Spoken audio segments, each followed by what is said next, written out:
صاف بڑی نہیں بنائی جاتی ہے، صرف اس کی نشاندہی کی گئی ہے۔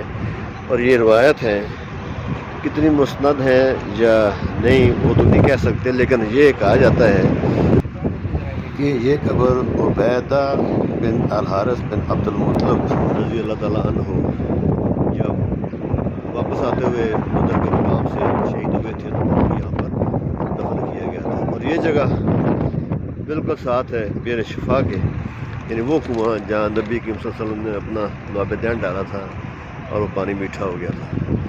یہ مدینہ سے بدر کے راستے جاتے ہوئے یہ جگہ موجود ہے۔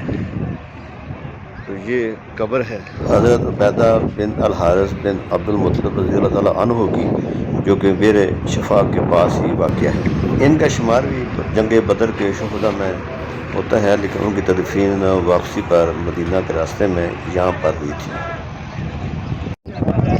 یہ خواتین حضرات آپ کو ایک بہت خوبصورت اور تاریخی کنواں دکھا رہے ہیں جسے بئر شفا کہتے ہیں۔ یہ تقریباً 50 کلومیٹر زیادہ فاصلے پر مدینہ سے بدر کے راستے میں واقع ہے۔ اس کنویں سے نبی کریم صلی اللہ علیہ وسلم نے پانی پیا، اور کہا جاتا ہے کہ پانی کھارا تھا۔ جب آپ نے اپنا لعاب دہن یعنی دودھ مبارک اس کنویں میں ڈالا تو وہ پانی اور یہ وقت بن گیا۔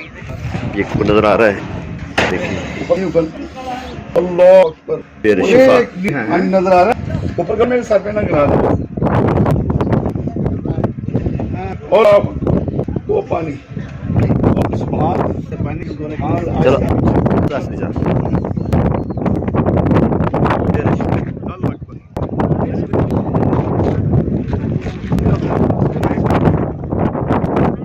پہاڑیاں ہے، آپ دیکھیں کس انداز میں اور اس طرح کے راستوں پر نبی صلی اللہ علیہ وسلم سفر کرتے تھے اور بدر کے مقام پہ تھے، وہاں پر بدر کا معرکہ ہوا تھا، اور راستے میں یہ جو ان کے لعابے سے اٹھا ہو گیا، تمام اکرام شفا بھی بن گیا۔ یہ کنواں بئر شفا اور حضرت عبیدہ بن الحارث کی قبر مبارک بھی اسی قومی شاہراہ پر موجود ہے، جو کہ مدینہ سے براستہ بدر مکہ طرف جاتی ہے۔ یہاں لوگ کچھ دیر آرام کرتے ہیں، زیارت کرتے ہیں اور پانی ساتھ لے کر جاتے ہیں۔ یہ ہم اس وقت پہنچ چکے ہیں بئر شفا پر، جو